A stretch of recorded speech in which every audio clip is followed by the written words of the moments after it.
Assalamualaikum warahmatullahi wabarakatuh.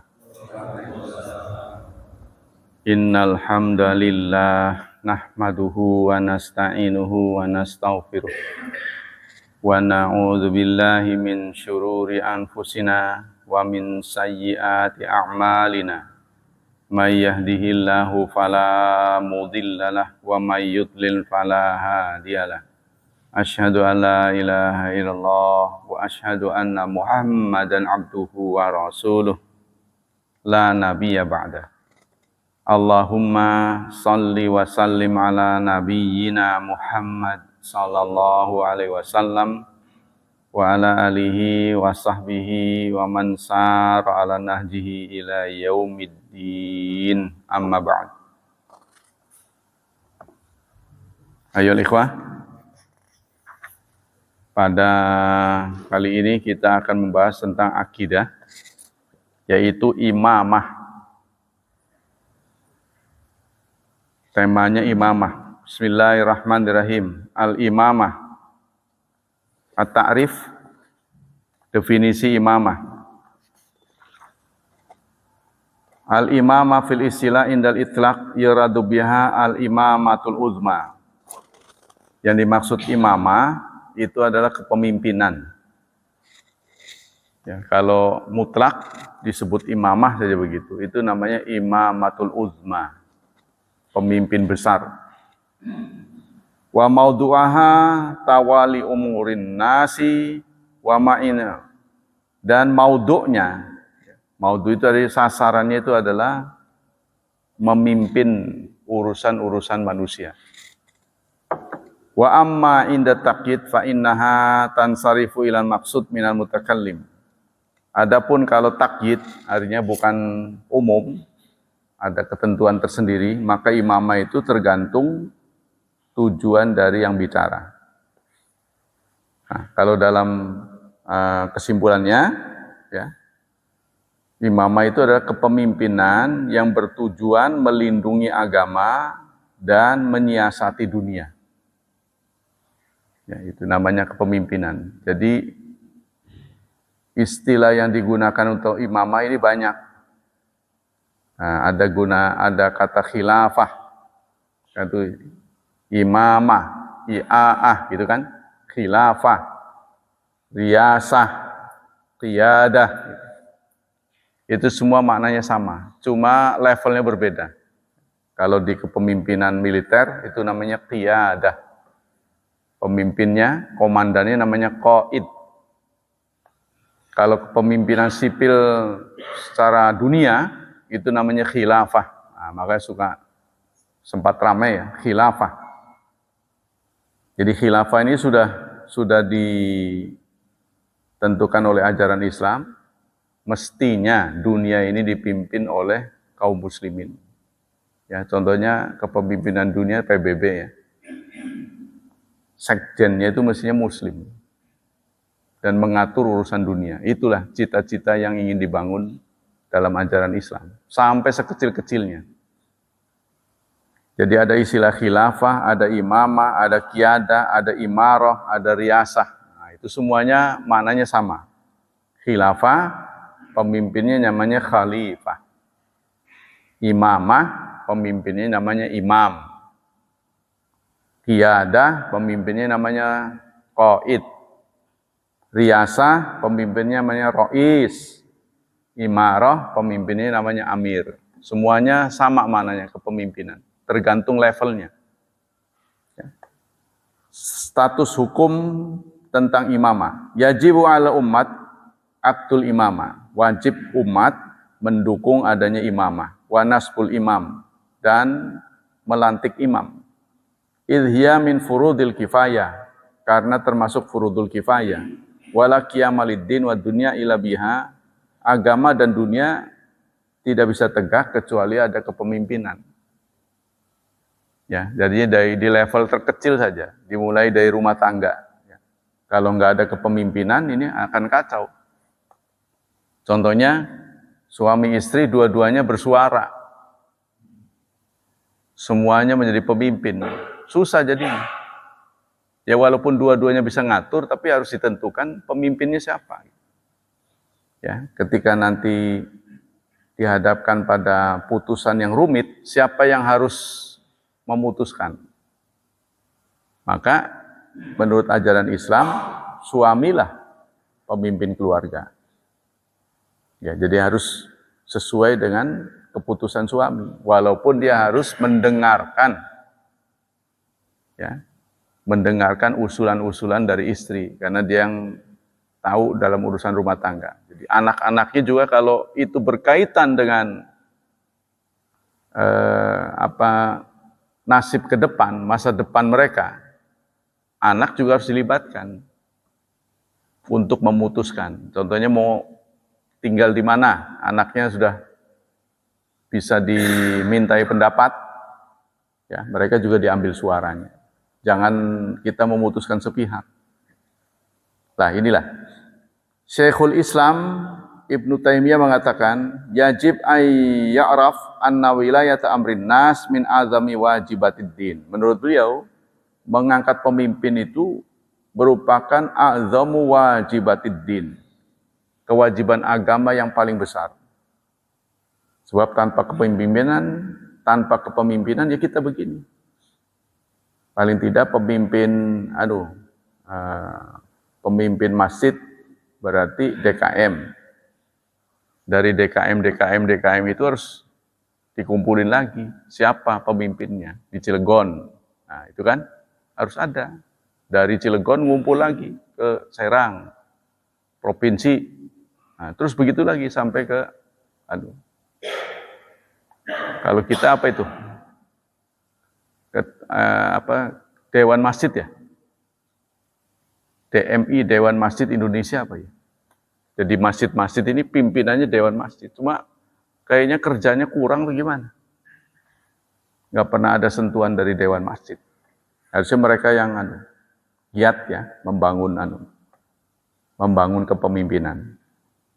Hakikat, jadi kata Ibnu Taimiyah, kepemimpinan itu merupakan urusan agama yang paling besar. Lihatlah, Rasulullah saat wafat itu tidak cepat dikubur. Padahal Rasulullah sendiri berseru, ya, agar jenazah itu segera ya dikuburkan kan. Tapi ketika beliau sendiri yang wafat, tidak dikuburkan. Kenapa? Ya karena yang meninggal itu pemimpinnya. Jadi harus ada pemimpin lagi. Nah, ketika Abu Bakar sudah dilantik, baru diselenggarakan sholat jenazah. Itu suatu kesepakatan yang tidak bisa kita hindari, tidak bisa kita tolak, itu fakta. Ya, bahwa Islam ini, ajaran Islam ini sangat mendukung adanya kepemimpinan. Jadi tanpa pemimpin itu akan kacau. Makanya pemberontakan itu sendiri sangat dilaknat. Jadi kalau kita akan memberontak, itu pikir panjang gitu. Sangat dilarang lah singkat.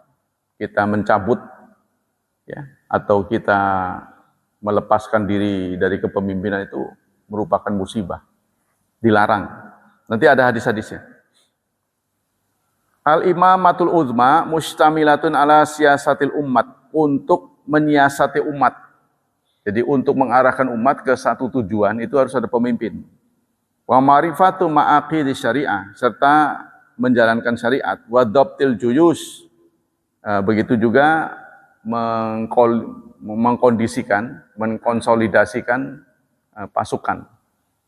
Bayangkan kalau militer nggak ada komandonya, ya nanti dia perang sendiri. Wa mukafatul addad, serta untuk menangkal musuh. Wal a'da, wa tasriful amwal wa akhdhiha min mazaniha, serta untuk mengambil dan memposting dana. Uang ini mau dibelanjakan buat apa? Kita harus ada perhitungan yang matang. Wa sarfiha fi mustahiqi ila ghairi dzalik. Nah, kalau di Indonesia kepemimpinan itu hanya bisa diraih dengan pemilihan. Nah, kita sekarang ini yang sudah selesai, kepemimpinan sudah selesai dan dipilih oleh rakyat. Manzilatul imamah fid din rafi'atun. Kedudukan seorang imamah dalam agama ini sangat tinggi. Wa ahmiyatuha azimatun.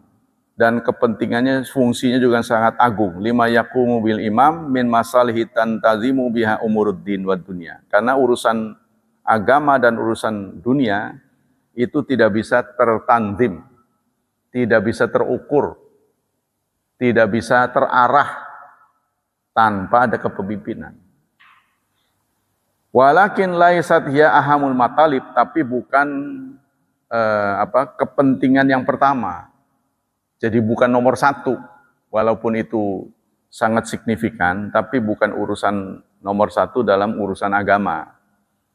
Kama yaqulu Rafidah, sebagaimana yang diklaim oleh orang-orang Rafidah, Syiah Rafidah. Balil imanu billahi wa rasuluh, balil imanu billahi wa rasulih fi kulli zaman wa makan. Tetapi menurut ajaran Islam, iman kepada Allah dan Rasulnya itulah yang nomor satu.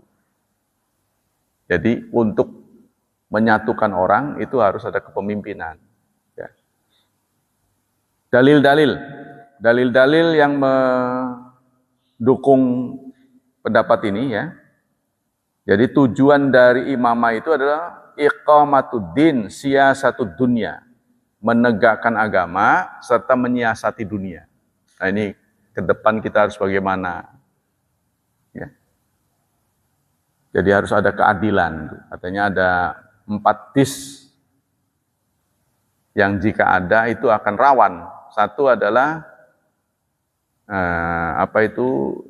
adanya ketidakadilan, ya, disorientasi hukum, disorientasi penegakan keadilan. Jadi keadilan ini hanya berpihak pada orang tertentu, yang seperti sekarang terjadi. Ini sangat bahaya. Yang kedua akan terjadi distrust, adanya ketidakpercayaan. Ya, karena semua lembaga hukum terlibat dalam mafia hukum. Nah, itu. Jaksa agungnya kena, hakim agungnya kena, polisinya terlibat. Ini kan penegak-penegak hukum. Kalau penegak-penegak hukum aja dia bermasalah dengan hukum. Ya. Yang ketiga itu ada adanya obedience, adanya tidak patuh nanti, tidak patuh pada hukum. Dan terakhir, kalau sudah 3 tercipta, maka terakhir ada disintegrasi, adanya perpecahan. Ini yang harus kita betul-betul jaga ya. Jangan sampai terjadi. Qala al-Qurtubi hadhil ayat aslun fi nasbil imamah, yaitu surat 2 ayat 30, wa id qala rabbuka lil malaikati inni ja'ilun fil ardi khalifah. Ingatlah ketika Tuhanmu berfirman pada malaikat, sesungguhnya aku menjadikan di bumi ini seorang khalifah. Qalu, lalu malaikat menjawab, merespon, ataja'alu fiha ma yufsid. Adakah engkau akan menjadikan khalifah yang berpotensi merusak? Jadi kerusakan alam ini kebanyakan rebutan kepemimpinan. Ini sudah diprediksi oleh malaikat jauh-jauh hari. Ya, kalau ada kepemimpinan ini akan berebut. Nah, dan menurut penelitian, adanya disintegrasi umat Islam, adanya perpecahan, itu bukan disebabkan oleh khilafiyah. Yang utama itu bukan karena khilafiyah, tetapi karena politik. Nah, kalau politik itulah, perbedaan pilihan politik inilah yang menyebabkan umat Islam terpecah belah. Nah, ya, itu. Kemudian wa yasfikud dima, dan akan menumpahkan darah. Mengapa engkau memilih manusia sebagai khalifah? Sementara manusia itu berpotensi membuat kerusakan dan menumpahkan darah. Wa nahnu nusabbih, kenapa bukan kami? Itu singkatnya. Kalau kami kan akan bekerja dengan teratur, tidak ada pembangkangan. Kami senantiasa bertasbih memujimu dan mengkuduskan namamu, mensucikanmu. Allah berfirman, inni a'lamu ma la ta'lamu. Sesungguhnya aku lebih mengetahui apa yang kalian tidak ketahui. Qurtubi mengatakan, Imam Qurtubi, hadil ayat aslun fi nasbi imama wa khalifah. Ini adalah ya ayat yang pokok. Ayat ini merupakan ayat yang paling mendasar, merupakan dalil adanya khilafah. Begitu juga dalam surat Sad, surat ke-38, ayat 26. Ya Dawud, wahai Dawud, inna ja'alnaka khalifatan fil ardi. Sesungguhnya kami menjadikan kamu khalifah di muka bumi. Fahkum bainan nas. Maka putuskanlah hukum sesama manusia bil haq, dengan benar, wala tattabi'il hawa, dan jangan ikuti hawa nafsu. Begitu juga dalam surat 4 ayat 59. Ya ayyuhalladzina amanu ati'allaha wa ati'ur rasulah wa ulil amri minkum. Wahai orang-orang beriman, taatilah Allah, taati Rasul, dan ulil amrimu. Ya, jadi ketaatan pada ulil amri ini bagian dari ibadah. Kita tidak boleh membangkang, kan? Kalau kita sudah sepakat memilih seseorang, ya adapun gaya kepemimpinan kan setiap orang berbeda-beda, ya. Itu sah-sah saja. Ya, ada pemimpin yang humanis, ada yang humoris, kan begitu kan? Ada yang teknolog, ada yang orator, pinter ngomong tapi nggak pinter menjalankan, contohnya. Ada. Ya, itu gayanya berbeda-beda. Maka kalau kita sudah pilih, ya sudah, kita harus taat. Wa minas sunnah, dan di antara sunnah dari Ibnu Umar, annan nabiyya qal, Nabi bersabda, ala kullukum ra'in. Ingatlah, kalian masing-masing berpotensi untuk menjadi pemimpin. Kalian itu punya potensi menjadi pemimpin. Jadi bukan seseorang saja, bukan keturunan tertentu saja, semua orang. Wa kullukum mas'ulun an ra'iyati. Yang penting adalah kalian harus ingat, kalau jadi pemimpin akan ditanya kepemimpinannya. Nah, kebanyakan orang mimpin ini kan nggak sadar, ya, tidak terfikir bahwa dia nanti setelah selesai dari kepemimpinannya akan ditanya, akan dimintai tanggung jawabnya. Fal amir alladzi 'alan nasra'in. Seorang amir adalah pemimpin kepada yang dipimpinnya, kepada rakyatnya. Wa huwa mas'ul, dan dia akan ditanya, mintai tanggung jawabnya.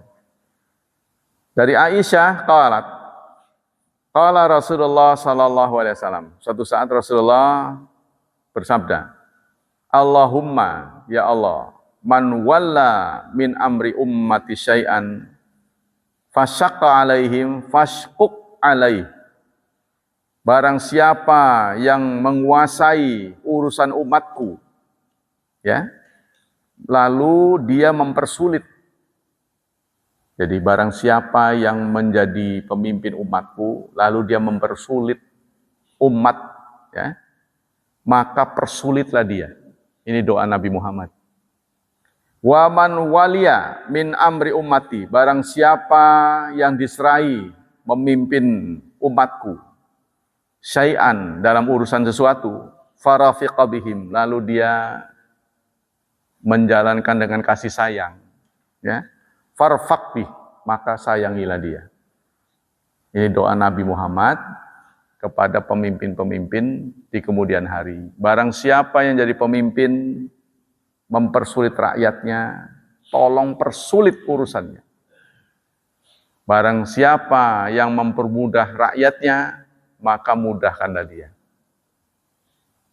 Wa an Hudzaifah anna Rasulullah qala lahu. Suatu saat Rasulullah berpesan kepada Hudzaifah, talzam jama'atal muslimin wa imamahum. Anda harus melazimi jamaah kaum muslimin dan imamnya.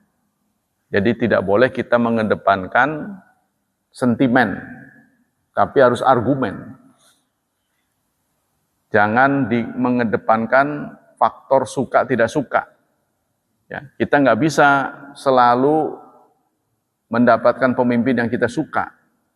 Kalau kita kebetulan mendapat pemimpin yang kita nggak suka, ya kita harus sabar.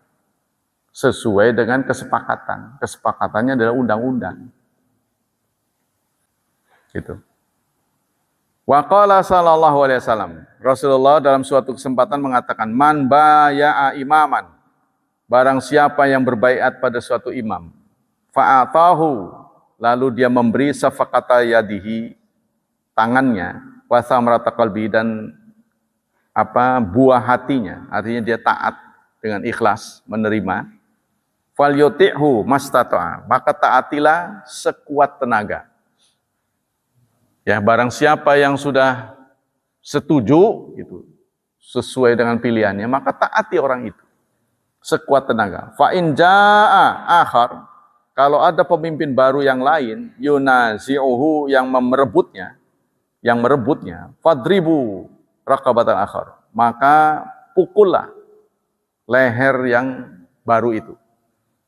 Jadi maksudnya, kalau kita setuju pada kepemimpinan seseorang, maka taatlah sampai habis jabatannya. Kalau di tengah-tengah jabatannya lalu datang lagi yang merebutnya, maka pukullah yang baru itu. Gitu ya. Aqwalu ahli ilmi. Qala Ali bin Abi Thalib, la budda linnasi min imarah barratan kanat fajratan. Kata Imam Ali, kata Ali bin Abi Thalib, manusia harus ada imarah, harus ada kepemimpinan. Baik kepemimpinan itu barratan, baik, atau fajrah, atau buruk. Imam yang kita tidak sukai, ya, itu sah menjadi imam. Ya, sholat berjemaah itu walaupun kita nggak suka si imamnya, sah sholatnya, dan itu jauh lebih baik daripada sholat sendiri-sendiri. Ya, nanti ada ayatnya. Qala yu'amminu bihasabil, sebab satu saat qila lahu hadhil barrah qad arafnaha, kalau pemimpinnya baik kami sudah paham. Wahai Ali, fama balul fajra, bagaimana mungkin kalau pemimpinnya jahat? Qal yu'amminu bihasabil, sebab dengan ada pemimpin jalan akan aman. Negara itu akan aman kalau keadilan itu betul-betul tegak. Ya, betul-betul adil itu. Kalau sudah keadilan runtuh, nah inilah yang menyebabkan keretakan, mulai adanya keretakan. Maka adil itu harus betul-betul ditegakkan. Qala Syekhul Islam. Sekarang syarat-syarat apa yang harus dimiliki seorang imam? Usturita ahlul ilmi lil imamah syaratan. Syarat-syarat yang harus dipenuhi oleh seorang imam, ada syarat yang merupakan syarat keabsahan, tapi ada syarat penyempurna. Jadi kalau nggak ada itu dia nggak sempurna. Tapi ada syarat yang tidak ada itu dia tidak sah. Bisyarti iqamatim liddin wa ta'atim lillah. Pertama, syarat pertama harus orang Quraisy. Ini pemimpin apa harus orang Quraisy? Pemimpin besar, pemimpin dunia, khalifah dunia itu harus orang Quraisy. Dan ini akan terjadi menjelang kiamat. Pokoknya kapan kiamatnya kita nggak tahu, menjelangnya kapan kita nggak tahu. Pokoknya nanti akan terjadi kepemimpinan di tangan orang Quraisy. Itulah pemimpin dunia.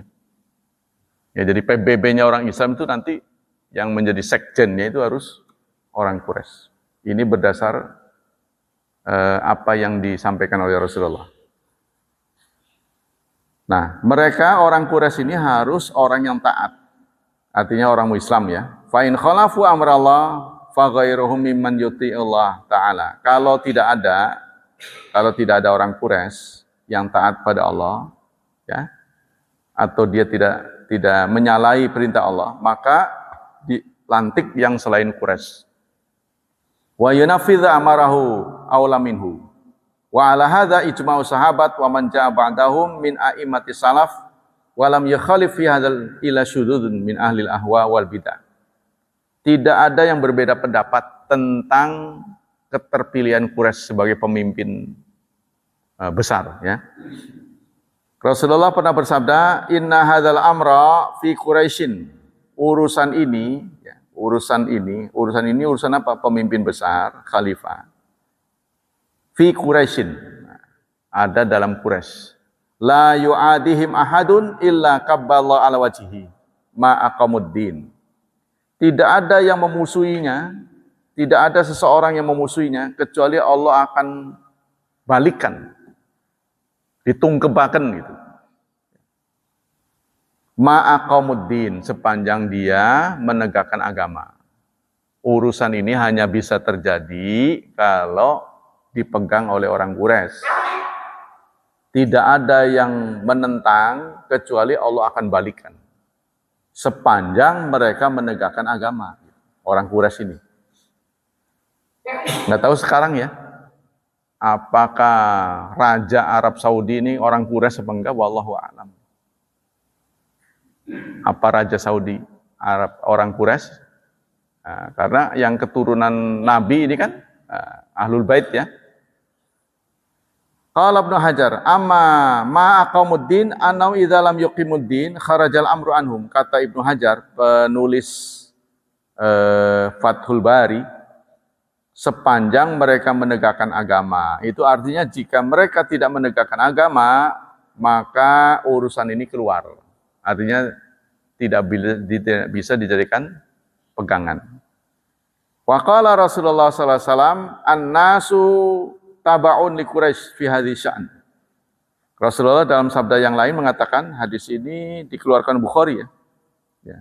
Bukhari dan Muslim. Manusia mengikuti Quraisy dalam urusan ini. Nah, ini yang dimaksud dengan mengikuti Quraisy, imamatul azma. Imam besar. Ya, skalanya skala dunia.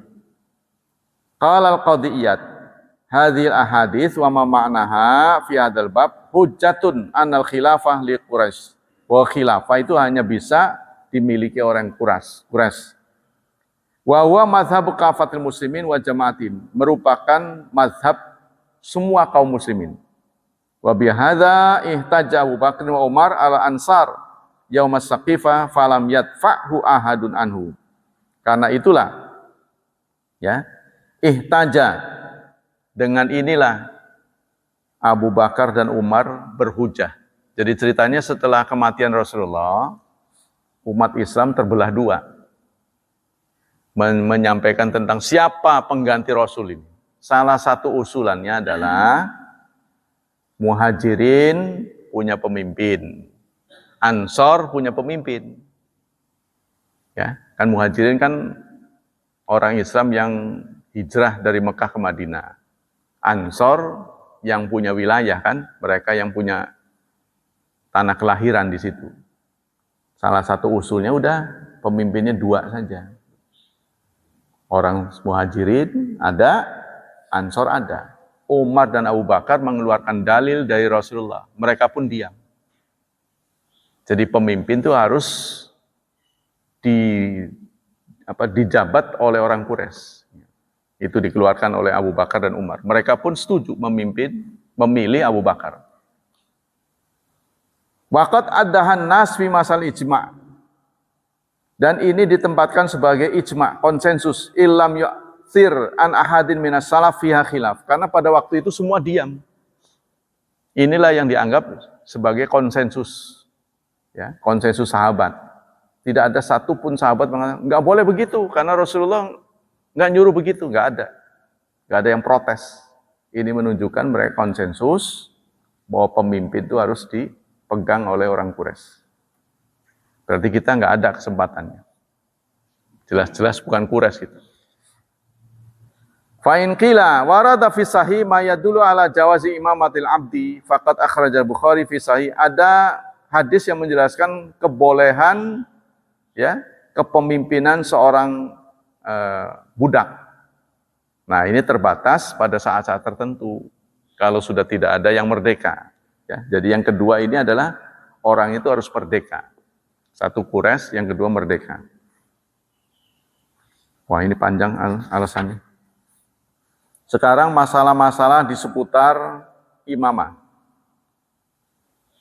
Turukun qadil imamah, cara terangkatnya atau terlantiknya ya, seorang imam. Zakara ahlu imi anal imamatul uzma tan akidu bi arbat dengan 4 cara.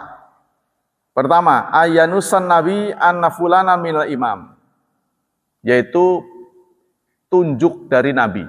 Ya. Jadi ditunjuk oleh nabi. Seseorang bisa menjadi imam berdasarkan 4 cara. Ini menurut apa istilahnya? Ilmiah ya. Kajian ilmiah. Ayanusan nabi, nabi menunjuk.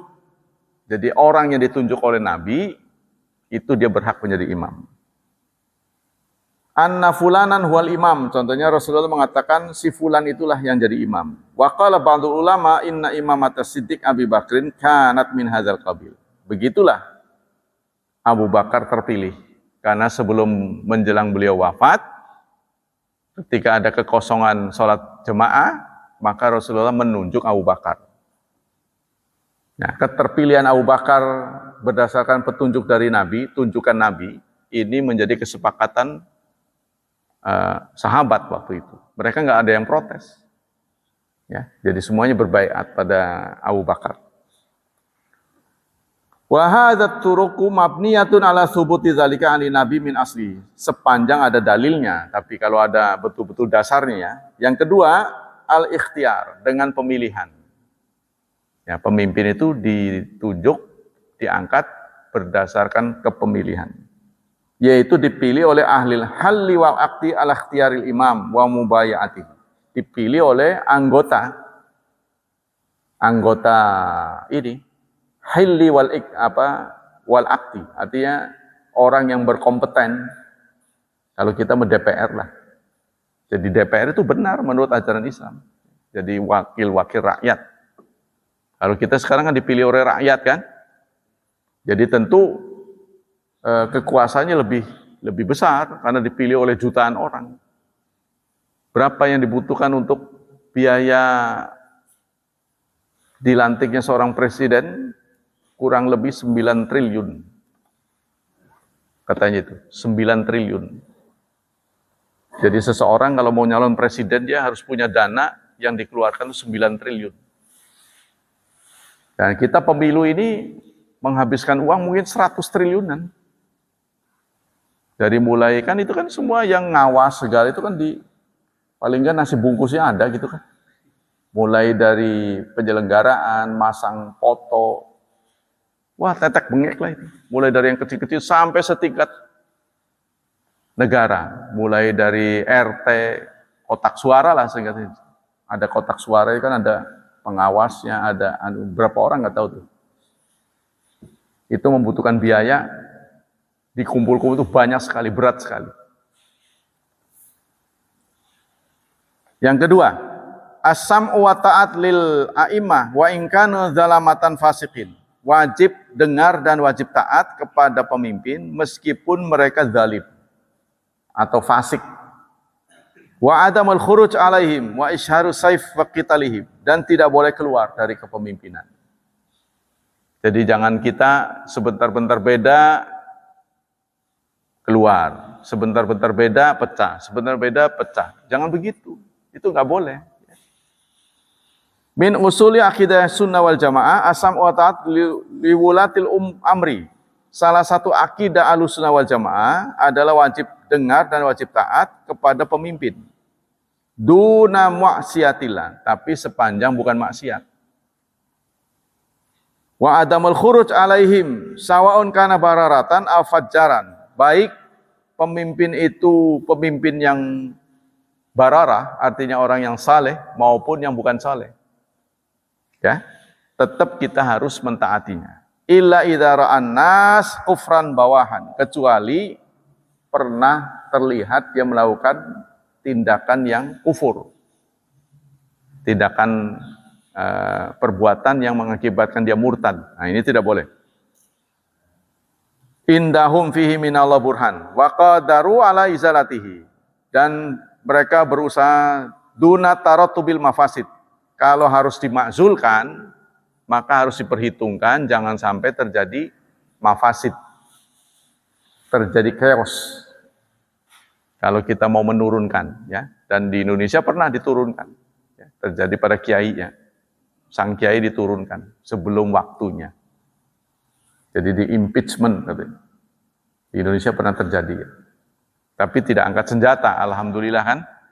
Begitu juga di Thailand pernah terjadi kudeta tanpa darah, tanpa senjata. Itu pernah terjadi. Nah itu ya silahkan.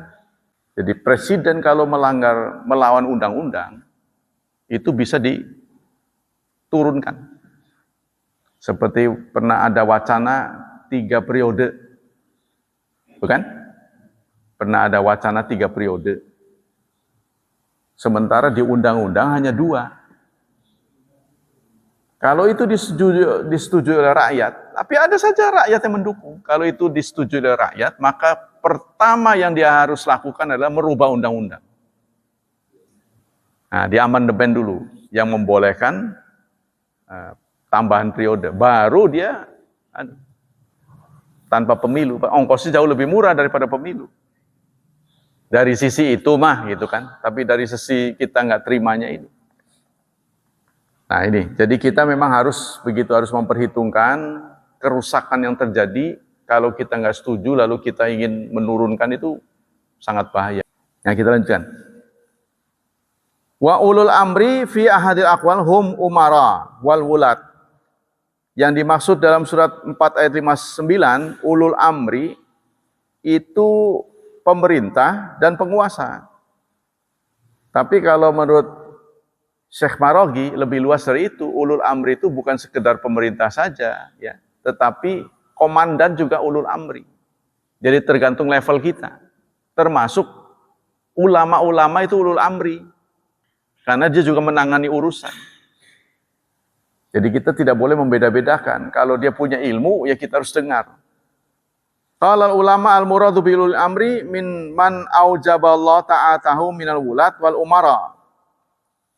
Kata ulama, yang dimaksud ulul amri itu orang yang ditunjuk oleh Allah untuk ditaati, ya, yaitu penguasa dan pemerintah. Hadza qaulu jamaahiri salaf wal khalaf. Ini adalah pendapat mayoritas salaf dan khalaf.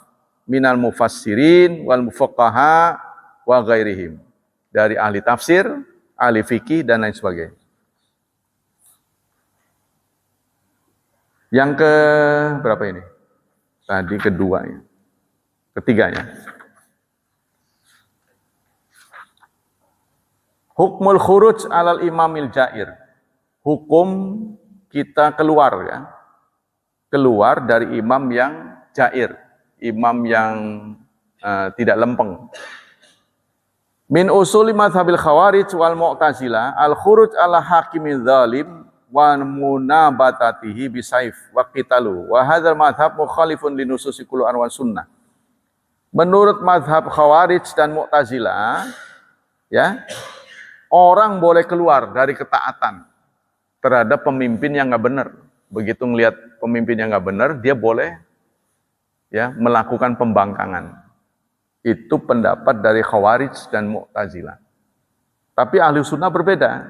Ahli sunnah mengatakan tidak boleh, sebab akan terjadi kekacauan. Pembangkangan itu kita harus perhitungkan baik-baik. Ya, jadi apa yang menjadi pengikat antara rakyat dan pemerintah? Undang-undang. Melanggar undang-undang enggak? Sepanjang dia tidak melanggar undang-undang, maka harus ditaati. So, ya. Yang kedua, yang pertama, qad waqad ujiba ala zalika bi'aju. Nah, ini pendapat-pendapat dari jawaban-jawaban. Yang keempat, tahrimu sabbil a'imah wa la'nihim. Haram mengutuk imam-imam dan melaknatnya. Min aqidatis ahli sunnah wal jamaah ad-du'a lil a'immati bil khair wa salah. Ya. Menurut akidah ahli sunnah wal jamaah, kita diminta untuk mendoakan pemimpin-pemimpin itu supaya tetap lurus, supaya sehat. Wa tahrimu sabbihim, dan dilarang mengutuk mereka, memaki-maki. Lima yufdi minal la'ni wa sabbi ila ighali suduril amah alaihim. Sebab akan menyebabkan pendengarnya itu menjadi marah. Ya, akan menimbulkan ketidaknyamanan. Mimma qad yatarattab dzalika minal mafasid al-azimah fid dini wad dunya, dan akan memantik terjadi kekacauan. Jadi kalau kita selalu memprovokasi, nanti umat ini jadi panas, akan timbul pemberontakan dan akan kacau. Ya. Rawa Auf bin Malik an Rasulillah sallallahu alaihi wasallam. Auf bin Malik meriwayatkan dari Rasulullah sallallahu alaihi wasallam, Rasulullah bersabda, "Khiyaru a'immatikum alladzina tuhibbunakum wa yuhibbunakum." Sebaik-baik pemimpin adalah pemimpin yang kalian sukai. Kita suka sama pemimpin kita, ya. Wa yuhibbunakum, dan pemimpin suka sama kita. Artinya kita menyayangi pemimpin, pemimpin sayang sama kita. Jadi pemimpin melihat rakyatnya itu seperti melihat anaknya. Ya, meskipun ngeyel, membangkang, bagaimana tatapan kita terhadap anak? Dia omong kok selalu jawab terus, itu kan? Ada yang disuruh nggak nurut. Ya, kita tetap melihat itu sebagai anak. Harusnya pemimpin begitu. Jadi kalau pemimpin tidak setiap ngeyelin, tidak ditaatin, jangan jadi pemimpin. Sebab dia akan menjadi pemarah. Ya, jadi kalau kita nggak siap, berat jadi. Wa yusalluna wa yasiluna alaikum wa tasiluna alaihim. Kamu bisa komunikasi, wasilah apa silaturahmi pada dia, silaturahmi pada kamu, kamu juga silah pada dia. Jadi Rasulullah mengatakan sebaik-baik pemimpin adalah pemimpin yang menyukaimu, menyayangimu. Kamu menyayangi pemimpin. Ya, sehingga kita berdoa, ya Allah, semoga diberi kesabaran, semoga diberi kesehatan. Begitu juga pemimpin. Mendoakan semoga rakyatku sehat, tentram, sejahtera, gitu kan? Dan dia suka menengok kita, kita juga suka menengok dia. Gitu. Wasyiraru a'imatikum, dan seburuk-buruk pemimpin kalian, alladzina tabgudunahum, yaitu pemimpin yang kalian benci. Wayabgunakum, dan dia benci kalian. Kalian benci dia, dia benci kalian. Sehingga yang keluar dari mulutnya itu selalu memojokkan. Ya Allah, semoga cepat mati. Nah, gitu. Dia juga begitu, ya. Jadi mengeluarkan perintah-perintah yang menyudutkan rakyat. Selalu bawaannya curiga. Kita curiga sama pemimpin, pemimpin curiga sama kita. Itu seburuk-buruk pemimpin. Bila maka sahabat-sahabat setelah mendengar uraian dari Rasulullah bertanya, "Ya Rasulullah, punten Rasulullah, afala nunabizuhum bisaif?" Apakah kita menghadapi pemimpin yang jahat itu perlu angkat senjata?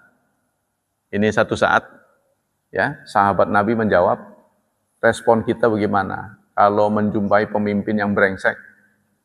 Angkat senjata? Nah, Rasulullah mengatakan, la, jangan. Ma'aqamu fikum salah, sepanjang dia masih sholat. Ya kan? Walaupun sholatnya baca Al-Fatihah. Fatal sebenarnya. Sebab Alhamdulillah itu artinya segala puji bagi Allah. Tapi kalau hanya dibaca Alhamdulillah, itu maknanya belek. Belek milik Allah itu kan sangat kontras berbeda. Walaupun begitu, itu unsur kesengajaan atau tidak, itu kan. Tapi kalau bukan kesengajaan, ya susah. Ditekek sekalipun nggak akan sembuh itu. Inilah yang nggak bisa diperbaiki karena faktor usia, Bapak sekalian. Sepinter apapun, kalau orang ngerti tajwid sudah berumur, nggak bisa balik lagi karena pita suaranya sudah rusak. Maka ini belajar tajwid harus dari kecil, gitu kan? Jadi kalau udah umuran, dia sadar, wah bacanya harus begini, nggak bisa. Baca fa jadi pa, pe, terus ain jadi eng. ngalamin. Makanya samiun ada nama samingun, itu asalnya samiun. Samingun ngalim gitu. Ya, jadi nggak bisa tepat. Wa idza ra'aitum min wulatikum. Pesan Rasulullah selanjutnya, jika kamu melihat dari pemimpinmu syai'an takraunahu, sesuatu yang kalian tidak suka, fa'akrihu amalahu, kamu benci amalnya. Jadi kalau kamu melihat pemimpinmu itu melakukan sesuatu yang kamu tidak suka, bencilah perbuatannya. Kita boleh benci sama perbuatannya. Wala tanza'u yaddan min ta'ah, tapi kamu tidak boleh keluar. Kamu boleh benci, ya karena kita kan sudah tahu, oh begitu jelek amat itu. Ya. Saudara-saudara, hidup harus sederhana, gitu kan? Tapi hajatannya mewah. Gitu. Sederhananya segitu, gitu. Makanya saya juga sama. Jadi orang mah hidup udah pas-pasan aja. Pas kepengen mobil ada. Gitu. Gimana saudara mendengarnya? Hidup jadi orang mah pas-pasan aja. Pas mau mobil ada, pas butuh uang ada. Gitu. Itu sama dengan begitu. Tapi itulah saudara, tidak ada satupun orang yang bersih dari cacat ya sebenarnya. Tidak ada satu orang pun yang bisa betul-betul full 100% baik. Wong Rasulullah saja dikritik. Luar biasa kan, beliau itu adalah hamba Allah yang dipuji oleh Allah, bukan kita aja yang muji. Allah memuji. Wa innaka la'ala khuluqin azim. Engkau adalah mempunyai pekerti yang agung. Itu pun dikritik. Apalagi yang di bawah Rasulullah. Kita pun kalau jadi pemimpin tuh pasti akan dikritik. Ya, karena gaya kepemimpinan kita disetujui oleh sebagian, tidak disetujui oleh sebagian. Nah, itulah hadirin hafizani hafizakumullah. Ada yang bertanya sampai sini? Yang disebut umat Nabi Muhammad itu adalah orang-orang yang lahir setelah Nabi Muhammad dilantik menjadi Rasul. Apa itu muslim atau kafir tetap disebut umat. Jadi ini berlaku untuk umum. Ya, ini berlaku untuk umum. Siapapun yang memerintah, siapapun yang menjadi penguasa lalu dia adil, pasti akan panjang umurnya. Walaupun yang dipimpin bukan muslim, yang mimpin juga bukan muslim, tapi kan tetap ini. Walaupun dia kafir adalah umat Nabi Muhammad. Jadi ini adalah nilai umum, nilai global.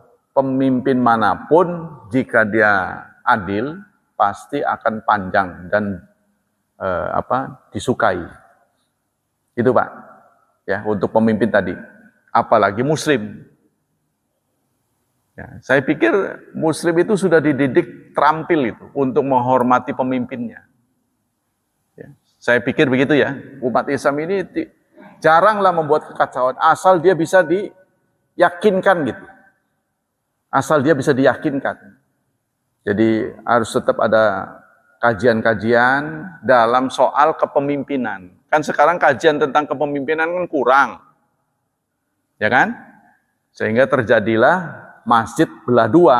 Itu kan karena begitu kurang paham tentang kepemimpinan. Bahwa taat kepada pemimpin itu bagian dari ibadah. Contohnya, kalau seorang pemimpin sholat melihat barisan itu masih kosong, saudara, coba masuk ke sana. Dia nggak mau. Ini namanya mungkar. Mungkin bagi dia nggak ada urusan dengan sah tidak sahnya sholat, tapi nilai Anda akan berkurang drastis karena tidak taat pada pemimpin. Jadi jangan dianggap sepele. Maka saya menyesalkan pemimpin organisasi tapi nggak ditaati oleh anggotanya. Ini kan aneh. Buat apa ada organisasi kalau tidak ditaati? Harus taat ya. Nah ini satu ya. Tadi yang kedua apa? Adil. Adil itu bahasa Islam. Jadi kata adil itu adalah bahasa Arab. yang disepakati oleh para ulama, adil itu adalah yang sesuai dengan syariat. Antahkumu bil adli, innallaha ya'murukum innallah, bukan, enggak ada kumnya. Innallah ya'muru bil adli. Allah menyuruh adil, keadilan. Lah inilah nilai-nilai ini, kata dia. Nilai-nilai ini yang ingin dicapai oleh, sudah disampaikan oleh Rasulullah jauh-jauh hari, ribuan tahun yang lalu. Itu makanya itu ada seorang penceramah menceramai Islam, menceramai orang Islam, tapi dia sendiri bukan Muslim. Ya kan? Dia berceramah, orangnya bukan Muslim, karena dia mengatakan saya menyampaikan nilai-nilai Islam. Nilai-nilai Islam ini bisa dijalankan oleh semua orang. Hanya unsur akidahnya saja gitu. Jadi sudah disampaikan Islam tentang kepemimpinan bernegara, itu sudah disampaikan dari dulu. Maka dulu saya pernah mendapat berita dari dosen saya, karena beliau barusan dipanggil oleh Menteri Agama. Ya, beliau waktu itu dosen fikih siasah, fikih tentang siasat, fikih tentang politik. Jadi fikih politik itu ada. Kata dia, pemerintah akan menghapuskan mata kuliah fikih siasah. Kementerian Agama ini berencana menghapuskan itu. Tapi sebelum itu dia minta pendapat dari dosen-dosen. Nah, dosen-dosen ini rata-rata nggak setuju. Ya, soal kita nggak cocok atau nggak dijalankan, itu bukan berarti kita tidak boleh mempelajarinya. Kan gitu kan? Contohnya bukan fikih siasah saja yang nggak dijalankan di Indonesia. Fikih pidana juga sama. Fikul jinayat tentang pidana Islam, hukum potong tangan kan nggak dijalankan. Tapi bukan berarti kita nggak boleh mengkajinya. Karena itu dari Allah, tetap kita harus kaji. Karena itu adalah hukum yang ideal. Jadi dalam kajian hukum juga ada hukum yang ideal yang belum bisa dijalankan. Itu sah-sah saja, kenapa tidak, itu sebagai ilmu. Jadi adil ini adalah yang sesuai dengan syariat, itu adil. Adil kan pengertiannya pas, ibarat timbangan itu pas. Asal itu tadi ada kejujuran. Beberapa waktu yang lalu saya ketemu juga mantan KPU pusat. Kata dia, KPU ini sudah membuat satu sistem yang begitu rapi, katanya. Sulit akan ada kecurangan.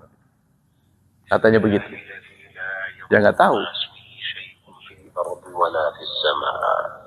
Ya, karena Indonesia ini memang saking canggihnya gitu kan. Amerika butuh sekian waktu untuk mengumumkan siapa pemenangnya. Kalau Indonesia belum pemilu sudah tahu dia. Jadi sistem yang dibangun betul-betul canggih. Ya, biaya yang begitu besar, akhirnya kita melongo. Siapa yang kita pilih? Dua-duanya ada dalam satu kabinet. Ya kan? Siapa yang kita pilih? Karena apa, saudara? Karena kita terancam disintegrasi bangsa. Itulah sebabnya harus bersatu. Jadi sebenarnya pemilu ini nggak terlalu penting-penting amat gitu.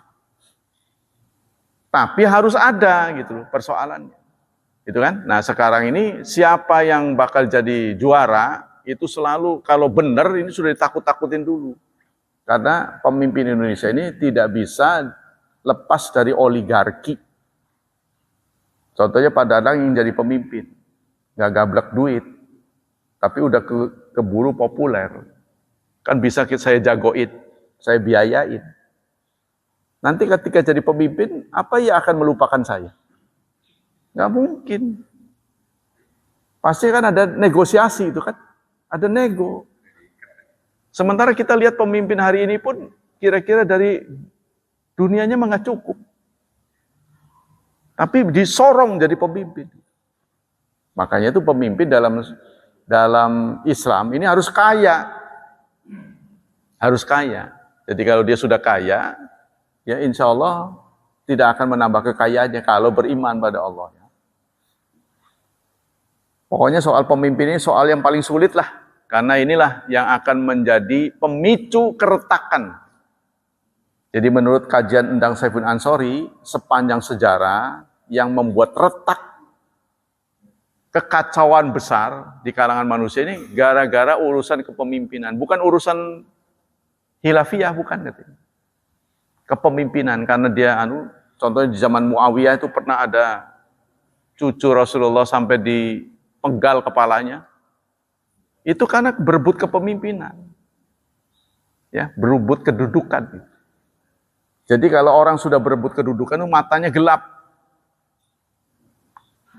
Tipis sekali antara kawan dan lawan. Kawan dan lawan itu sudah tipis. Ya mudah-mudahan kita selamat lah.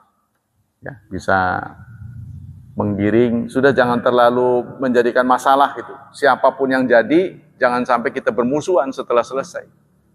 Itu hanya cara saja, karena itu tidak mungkin di Indonesia mendapatkan kedudukan tanpa begitu, nggak bisa, nggak ada cara lain. Wallahu a'lam bishawab. Semoga Allah melipat gandakan pahala kita, semoga Allah tetap melindungi dan menyelamatkan kita dari wabah dan fitnah. Semoga Allah memberikan masa depan yang cerah pada putra-putri kita, membimbing mereka menjadi hamba Allah yang saleh dan salihah. Subhanakallah wa bihamdik, asyhadu an la ilaha illa anta, astaghfiruka wa atubu ilaik.